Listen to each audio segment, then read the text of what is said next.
Oke, baik. Saya akan menampilkan slide presentasinya.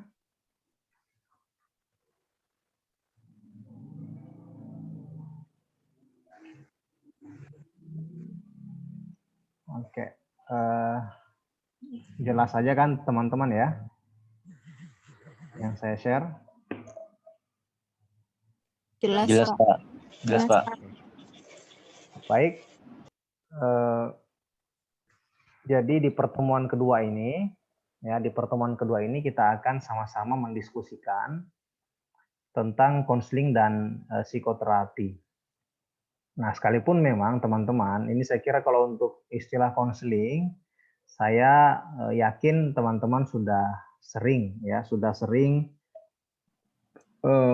mendengarkan, bahkan juga sekaligus ya mempelajari tentang konseling, mulai dari pengertiannya, kemudian jenis-jenisnya dan sebagainya. Nah, jadi ini saya hanya akan merefresh ya ingatan teman-teman mengenai bahasan konseling, dan juga nanti kita akan melihat apa itu psikoterapi, bedanya dengan konseling, kemudian bahan-bahan bacaan yang bisa teman-teman baca nantinya.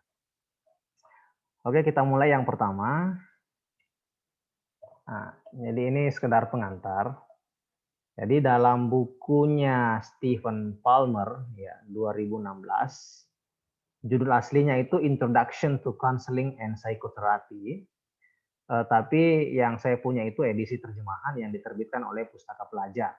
Nah, dalam bukunya Palmer ini di situ disinggung oleh beliau ya bahwa istilah konseling saat ini itu sangat luas digunakan ya.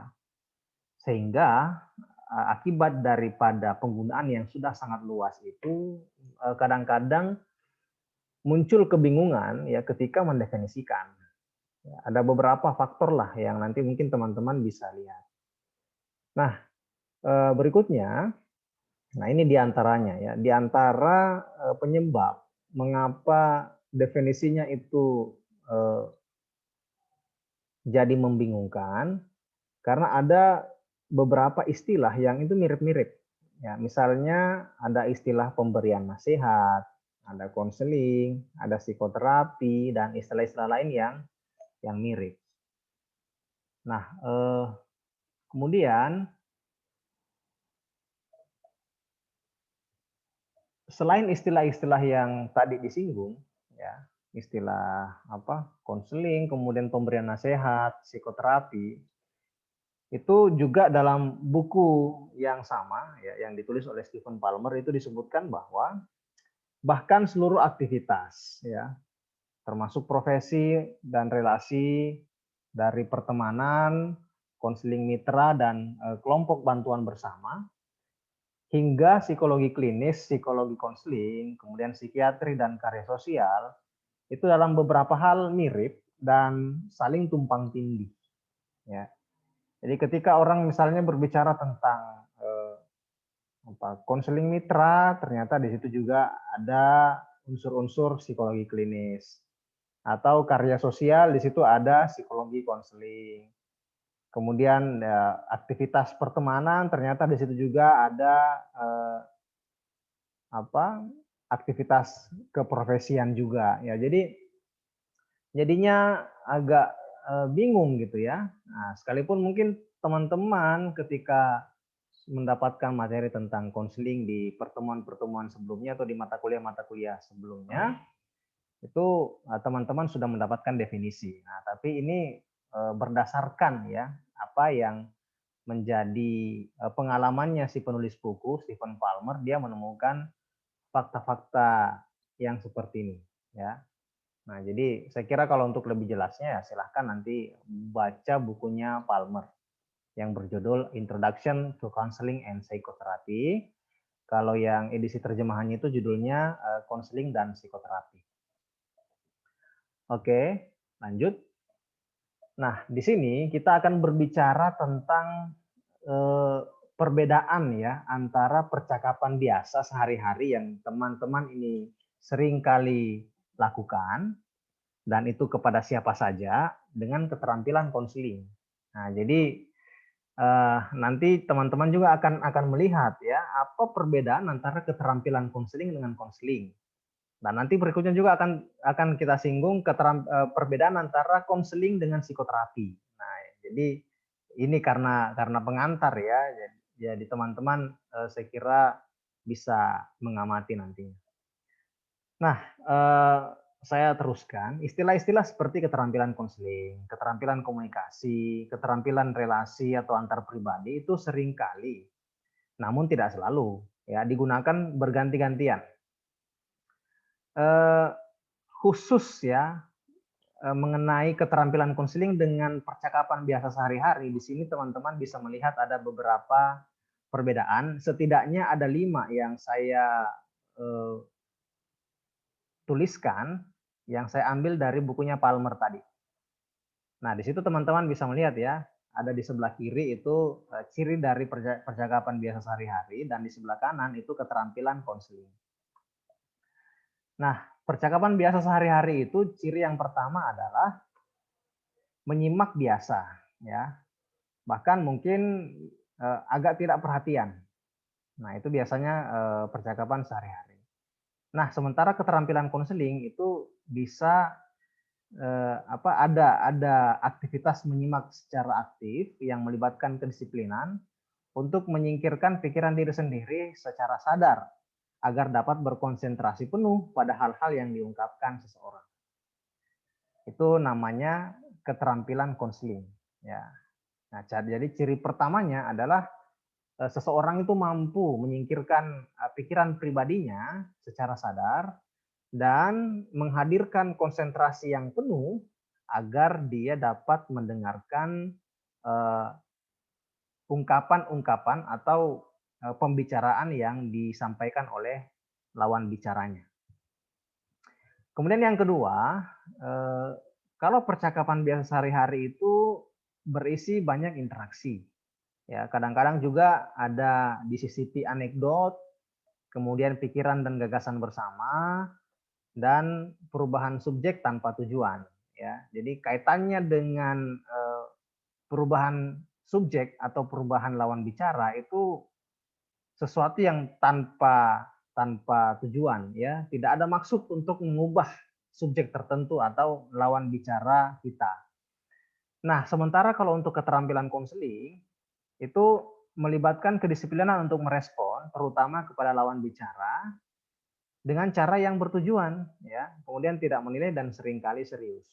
Ya, jadi berbeda dengan percakapan sehari-hari yang itu kadang-kadang diselipi dengan anekdot, diselipi dengan guyonan, kemudian juga kadang-kadang ada pikiran dan gagasan bersama. Nah, sementara kalau untuk keterampilan konseling itu seseorang ada tujuannya, ya, sehingga tidak banyak anekdot-anekdot atau humor-humor yang disisipkan, ya. Mungkin ada tapi tidak dominan, ya. Nah, karena ada tujuan yang telah ditetapkan, ya. Dalam hal ini misalnya kalau ingin mengubah seseorang, ya, maka tujuan itulah yang ditetapkan sehingga topik-topik pembicaranya pun juga diarahkan ke situ. Nah, berikutnya perbedaan yang ketiga adalah untuk percakapan sehari-hari itu tidak dibatasi oleh persetujuan kerahasiaan. Nah, sementara untuk keterampilan konseling itu biasanya didukung oleh pemahaman eksplisit atau tersirat mengenai kerahasiaan. Ya. Jadi ketika ada orang yang berbicara atau berkomunikasi lalu kemudian secara tersirat, ya, bukan tersurat loh, ya, tersirat. Jadi masing-masing kedua belah pihak itu paham, ya, bahwa apa yang diobrolkan ini adalah sesuatu yang tidak boleh diungkapkan kepada orang lain. Nah, maka sesungguhnya itu sudah masuk dalam salah satu indikasi keterampilan konseling. Lalu yang keempat adalah kalau percakapan sehari-hari itu alami dan tidak punya aturan tertentu. Nah, sementara untuk keterampilan konseling itu seringkali dirasakan sebagai hal yang tidak alami. Ya, sebab apa? Ya, sebab itu tadi, ya. Dia punya tujuan sehingga kadang-kadang pembicaraannya itu serius dan tidak menutup kemungkinan hal-hal yang sudah ditanyakan itu diulangi lagi dengan tujuan untuk menggali sesuatu yang terdalam ya pada diri lawan bicara.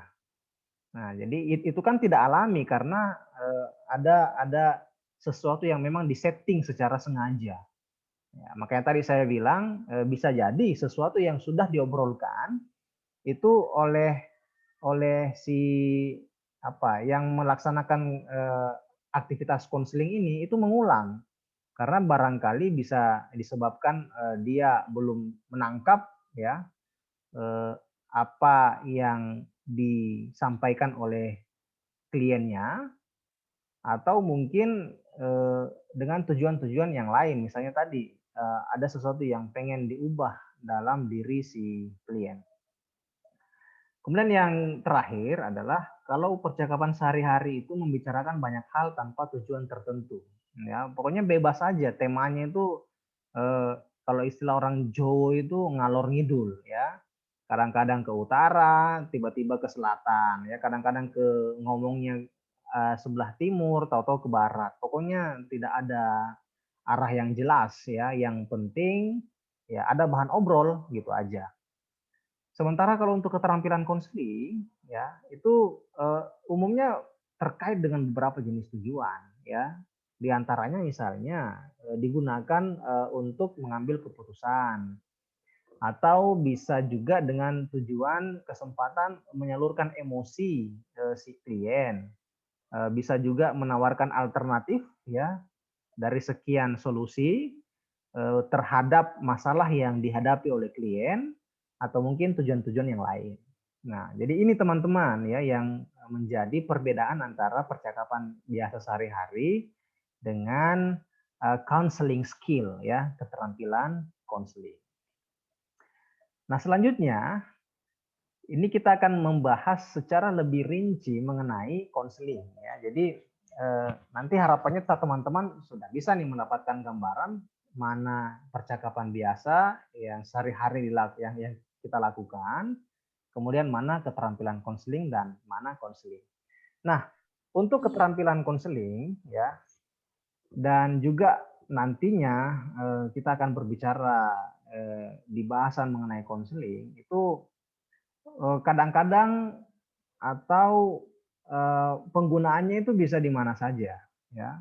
Jadi di setting sekolah misalnya atau setting rumah sakit, setting tempat kerja itu bisa kita temukan ya keterampilan konseling ini ya. Nah, oke, kita lanjut dulu. Poin pertama dalam bahasan mengenai konseling yaitu konseling itu berbeda dalam formalitas, dalam interaksi di mana keterampilan konseling dilakukan ya atau digunakan. Nah, jadi kalau kita sudah ngomong konseling, ini lebih formal lagi ya dibandingkan keterampilan konseling. Artinya di sini seorang yang bukan konselor itu dia bisa saja ya menggunakan atau melakukan atau mengetahui keterampilan konseling ya. Bahkan sampai dia menerapkan keterampilan konseling itu sekalipun dia bukan konselor. Nah, tapi kalau konseling ini dia lebih formal ya. Sehingga disitulah letak perbedaan antara konseling dengan keterampilan konseling. Ya. Jadi dalam konseling itu pasti ada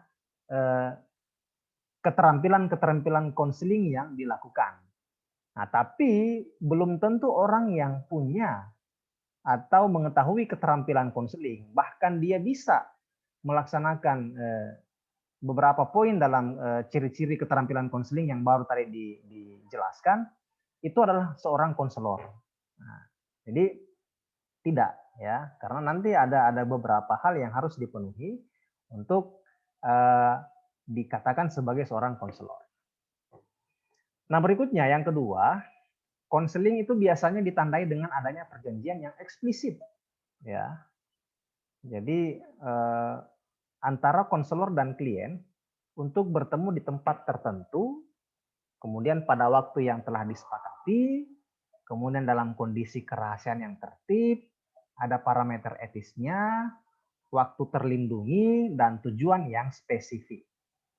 Nah, di sini di poin yang kedua ini di penjelasan konseling, di situ teman-teman pasti juga sudah kemudian bisa melihat di situ ya bahwa antara konseling dengan keterampilan konseling itu konseling lebih detail lagi ya, lebih rigid lagi ya. Nah, jadi kalau dalam penjelasan mengenai keterampilan konseling tadi kan tidak disinggung tuh mengenai perjanjian yang eksplisit antara konselor dan klien untuk bertemu di tempat tertentu pada waktu yang telah disepakati dan sebagainya. Nah, tapi kalau dalam aktivitas konseling itu sudah ada tuh ya, ada komitmen antara konselor dengan klien untuk ya misalnya bertemu di tempat tertentu ya, sudah janjian di mana misalnya.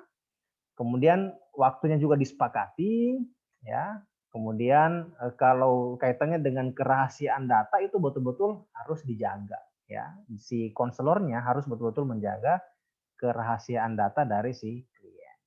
Ya, kemudian tujuannya spesifik, ya, tujuannya spesifik. Nah, jadi misalnya kalau tadi di keterampilan konseling itu kan ada beberapa opsi tujuan tuh ya, ada sebagai tempat untuk menyalurkan emosi atau mungkin mengubah perilaku tertentu.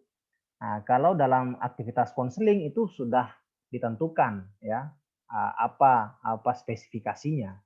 Jadi kalau memang misalnya ya untuk menyalurkan emosi ya maka fokusnya di situ. Nah, kemudian nah ini perbedaan yang sangat signifikan antara konseling dengan keterampilan konseling yaitu biasanya itu konselor telah memiliki level pelatihan tertentu. Bisa juga dia adalah merupakan anggota badan profesional ya dengan kode etik yang dipublikasikan termasuk dia menerima supervisi rahasia untuk aktivitas konselingnya. Nah, jadi kalau seorang konselor itu pasti dia sudah mengikuti pelatihan-pelatihan tertentu atau sertifikasi tertentu sehingga dia layak menyandang gelar profesi sebagai konselor. Ya, makanya kalau yang di BK umum itu kan mereka punya pendidikannya khusus ya sehingga ketika mereka sudah lulus dari pendidikan profesi itu maka nanti di belakang namanya itu ada tambahan kons ya. Kons itu maksudnya konselor. Nah, itu bagi aktivitas konseling ya. Berbeda dengan keterampilan konseling. Lalu dia juga adalah merupakan anggota badan profesional ya. Misalnya kalau untuk BK umum itu mereka punya asosiasi BK Indonesia yang disingkat ABKIN ya, Asosiasi BK Indonesia. Kalau untuk BKI itu kita merintis ya, sudah merintis sejak tahun 2000 berapa itu. Belasan lah ya, belasan 2014 atau 2000 sebelumnya gitu 12 atau 13. Nah, kita nama asosiasinya itu PABKI ya, Perhimpunan Ahli Bimbingan Konseling Islam. Nah, kemudian ada juga kode etiknya ya, itu pasti. Kalau ABKIN itu jelas ada kode etiknya. Kalau di profesi lain juga saya kira ada ya, misalnya profesi dokter, bahkan profesi psikolog itu mereka punya kode etik psikolog. Nah, kemudian berikutnya masih dalam bahasan mengenai konseling ya. Jadi konseling itu bisa berupa pertolongan yang sesuai untuk beragam masalah ya. Misalnya ini yang umum itu untuk mengobati gangguan depresi misalnya, gelisah, sedih, trauma. Tapi bisa juga untuk keperluan yang lebih proaktif ya. Misalnya apa? Misal apa yang lebih proaktif dan juga untuk tujuan pembelajaran. Misalnya bagaimana agar kita merasa lebih santai misalnya dalam menjalani kehidupan ya tidak banyak tekanan begitu kan yang berpotensi menimbulkan stres ya jadi ada bentuk-bentuk seperti itu ya jadi maksudnya bukan bermula dari masalah dari si klien tapi ini untuk lebih mengoptimalkan ya lebih mengoptimalkan hidup seseorang ya misalnya dia itu tidak ada masalah tapi dia pengen lebih optimal lagi hidupnya. Nah, kemudian bisa juga untuk agar seseorang itu bisa lebih tegas, ya. Jadi istilahnya orang yang tidak tegas itu kan sebetulnya bukan sesuatu yang bukan masalah yang serius kalau dibandingkan misalnya dengan depresi, gelisah, atau stres. Nah, tapi kalau bagi orang yang merasa bahwa dia perlu untuk menjadi pribadi yang lebih tegas, nah, maka dia bisa dikonseling. Nah, kemudian untuk menjalani kehidupan yang lebih memuaskan dan sebagainya. Ya, jadi ada dua gitu kan jenisnya. Jadi bisa untuk menolong masalah-masalah yang memang pada umumnya teman-teman mungkin juga sudah pahami, misalnya ya depresi, gelisah, tapi juga bisa digunakan untuk keperluan yang lebih proaktif dan dalam dalam dalam pembelajaran seperti itu. Nah, berikutnya konseling itu kebanyakan dicurahkan untuk memperkuat atau mengembalikan pemahaman diri klien, ya, sumber daya pengambilan keputusan, pengambilan risiko, dan pertumbuhan pribadi. Ya, jadi itu dia. Kalau konseling itu ya kebanyakan dicurahkan untuk poin-poin yang sudah saya sebutkan dan saya kira teman-teman juga bisa baca sendiri di slide yang saya bagikan ini. Oke, kita lanjut. Nah, sekarang kita masuk ke dalam penjelasan mengenai psikoterapi. Ya.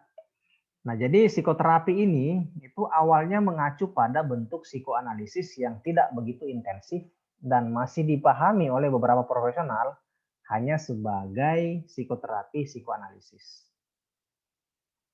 Nah, jadi ini penjelasannya ya. Jadi awalnya mengacu pada bentuk psikoanalisis yang tidak begitu intensif, tapi belakangan itu sudah semakin intensif dengan berbagai macam pendekatannya, dengan berbagai macam teknik-tekniknya yang itu nanti akan kita bahas dalam kuliah kita satu semester ini. Nah, berikutnya ya termasuk juga nanti psikoterapi Islam ya, termasuk di situ. Nah, selanjutnya kebanyakan psikoterapi seperti halnya konseling ya, itu pada dasarnya terapi berbasis bicara ya, yang bertumpu pada kontak psikologis, teori dan teknik. Ya. Itu kebanyakan ya, kebanyakan, tapi itu waktu awal-awal lahirnya psikoterapi. Nah, belakangan ini kemudian mengalami perkembangan yang cukup pesat sehingga nanti bentuk-bentuknya itu ya tidak hanya berbasis bicara ya, tidak hanya berbasis kontak psikologis, kemudian di situ ada teori dan teknik, tapi juga sudah berkembang kepada sesuatu yang lebih spesifik.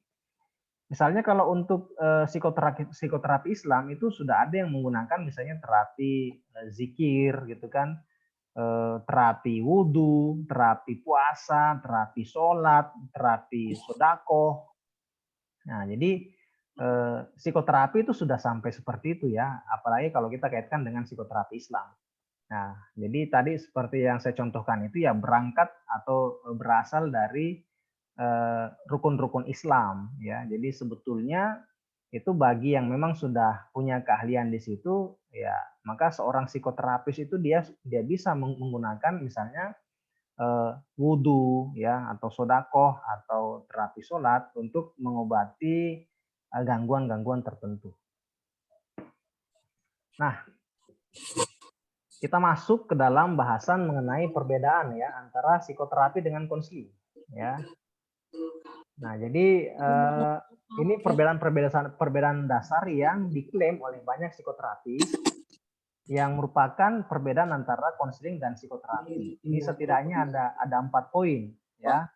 Ada 4 poin yang saya kutip dari bukunya Palmer itu. Oke, tolong yang belum di mute mikrofonnya, tolong di mute ya.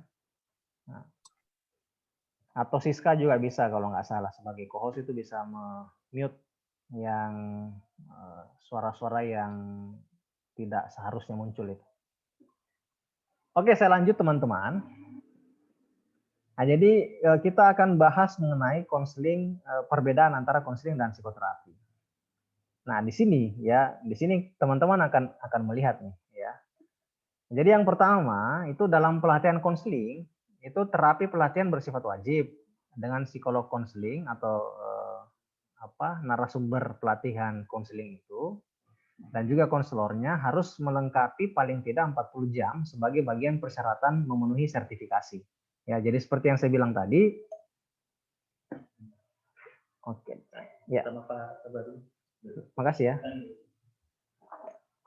Nah, jadi seperti yang saya bilang tadi ya, bahwa untuk konseling itu ada pelatihan khususnya ya, kemudian ada sertifikasi khususnya sehingga nanti dia bisa menyandang gelar konselor. Nah, tapi di sini ya itu ya kadang-kadang dia tidak panjang ya, hanya 40 jam itu sebagai persyaratan untuk memenuhi sertifikasi untuk mendapatkan gelar tadi konselor. Nah, sementara kalau psikoterapi ini lebih panjang ya. Di sini dijelaskan bahwa psikoterapi itu bisa melibatkan pelatihan yang sangat lama, ya 3 sampai 4 tahun dan kadang lebih. Ya. Yang di situ materinya itu mencakup misalnya terapi pribadi dan juga memaparkan pada lapisan konflik dan pertahanan bawah sadar yang subtil. Subtil ini halus, ya, subtil ini halus. Jadi psikoterapi ini ya, mengapa kemudian dia sangat dalam ketika seseorang itu mau menjadi terapis? Karena dia akan menguak ya konflik yang ada pada diri seseorang dan dia akan masuk lebih dalam bawah sadarnya dia yang sangat-sangat halus ya, yang subtil. Nah, sehingga dia memang harus punya kualifikasi yang sangat-sangat yang sangat detail dan mendalam. Jadi seperti itu ya. Ini untuk psikoterapi. Nah, kemudian yang kedua adalah konseling itu menciptakan perubahan sementara yang simptomatik.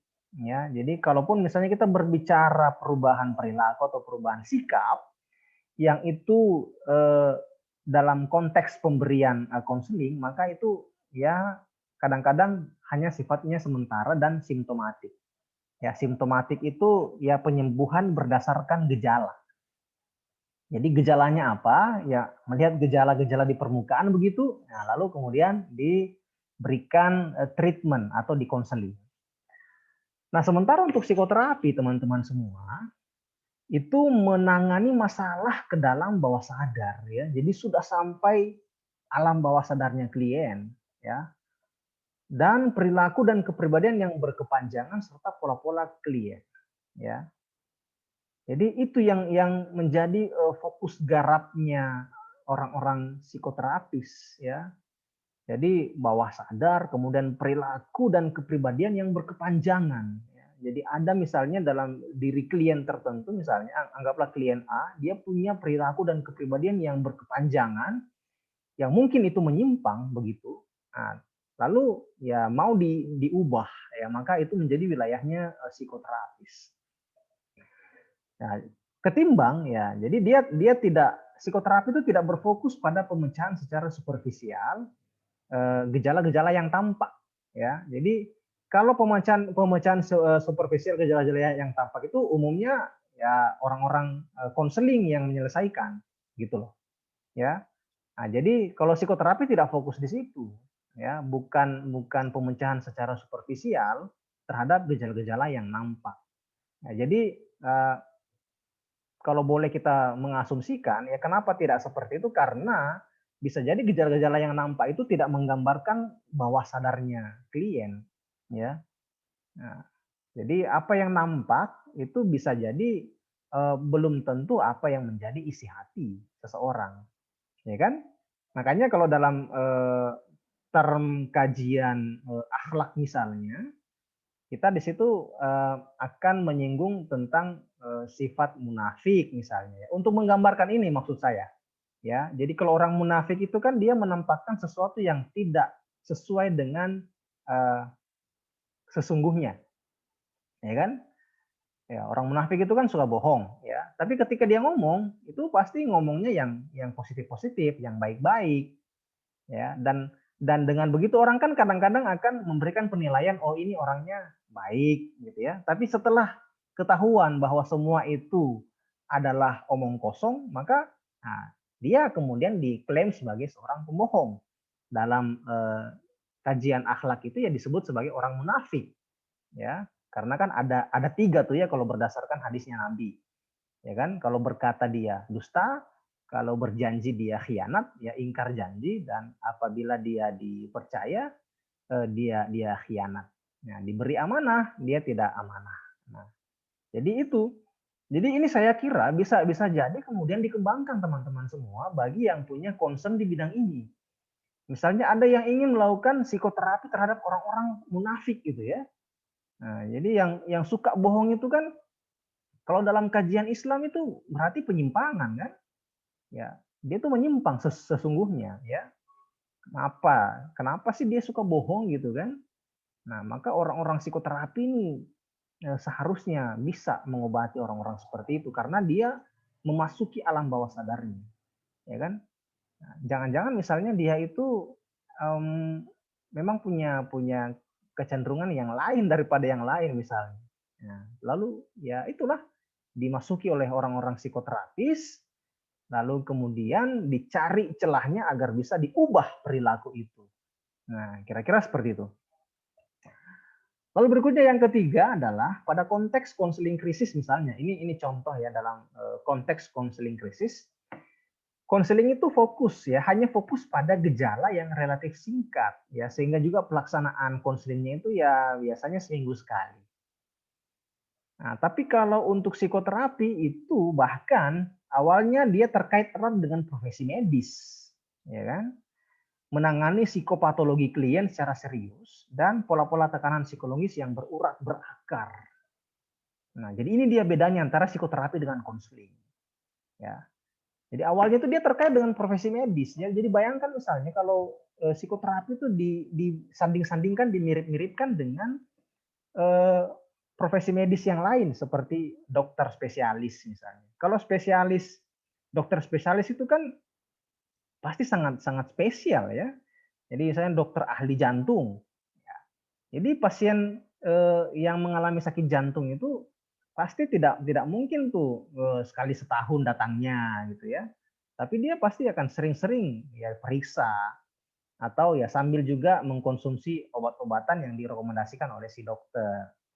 Kemudian apa misalnya dokter spesialis THT misalnya itu kan pasti sangat intensif gitu ya pertemuan antara dokter dengan pasien. Nah psikoterapi ini mirip-mirip ya. Jadi karena apa? Dia menangani psikopatologi klien secara serius. Ya, jadi sangat-sangat serius karena juga dia juga menangani pola-pola tekanan psikologis yang itu sudah berurat berakar ya. Jadi mungkin ada klien yang sudah mengalami gangguan yang sudah sangat lama dia alami, bahkan sampai bertahun-tahun, berpuluh-puluh tahun, yang itu belum berubah, maka itu menjadi wilayahnya psikoterapis. Ya. Lalu yang terakhir adalah ini untuk konseling itu seringkali berjangka pendek, ya, dan biasanya ya itu tadi dilakukan seminggu sekali kalau untuk jadwal konselingnya. Nah, sementara kalau untuk psikoterapi ini dia membutuhkan komitmen waktu yang substansial ya dan kadang-kadang itu beberapa kali dalam seminggu dan dalam beberapa tahun ya. Jadi dalam seminggu itu beberapa kali dan itu tidak hanya dilaksanakan ya sekian bulan, 2 atau 3 bulan, tapi bisa sampai beberapa tahun.